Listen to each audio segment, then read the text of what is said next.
भाजप नेते चंद्रकांत पाटील यांनी पेपरफुटीच्या प्रकरणाची तुलना आंबे चोरांशी केली आहे। आंबा चोरीला गेला तर त्याची शिक्षा फाशी असू शकत नाही असं चंद्रकांत पाटील म्हणालेत। पाहूयात।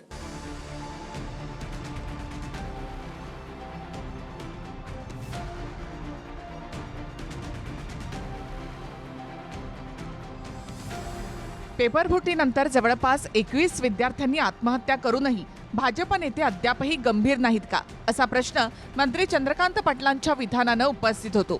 एखादा पेपर फुटला त्याप्रमाणे जर एखादा आंबा चोरीला गेला तर त्याची शिक्षा समज देणं आहे, त्यासाठी फाशी देता येत नाही असं धक्कादायक विधान भाजपच्या चंद्रकांत पाटलांनी केलं। एखादा पेपर फुटल्यानंतर म्हणजे एखाद्याने एक आंबा चोरला म्हणून त्याची शिक्षा फाशी नसते ना। आंबा चोरला तर त्याची समज देणं असते, मग आणखीन काही ते चोरलं तर त्याची शिक्षा किती ठरलेली असते। प्रत्येक गोष्टीची फाशी असं नसतं ना। पाटलांच्या या विधानावर आक्रमक होत मनसेनं टीका केली आहे। 20 विद्यार्थ्यांचा मृत्यू चंद्रकांत पाटलांना आंबा चोरल्यासारखा वाटतो का? मंत्री चंद्रकांत पाटील इतकी अजब विधानं कशी काय करू शकतात, अशा शब्दात मनसेनं टीका केली।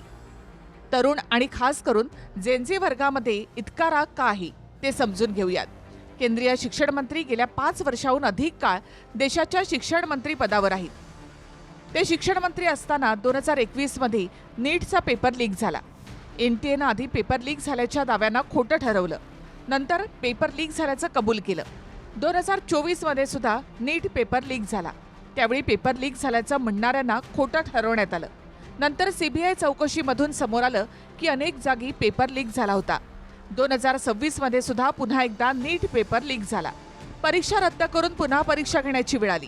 प्रधान यांच्या 5 वर्षांच्या कार्यकाळात 3 वेळा नीटचा पेपर लीक झालाय।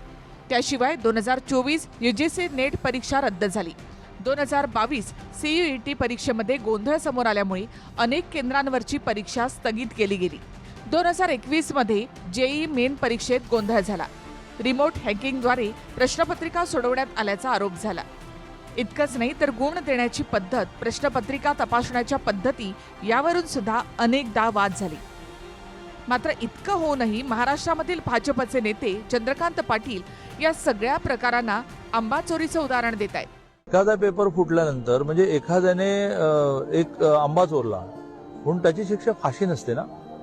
आंबा चोरला तर त्याची समज देणं असते, मग आणखीन काही ते चोरलं तर त्याची शिक्षा किती ठरलेली असते। प्रत्येक गोष्टीची फाशी असं नसतं ना।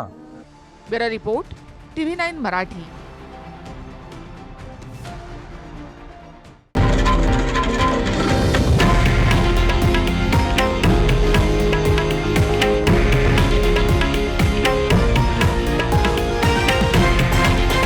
हे आहे देशातील नंबर 1 न्यूज नेटवर्क आणि आपण पाहत आहात TV9 मराठी, एकमेव।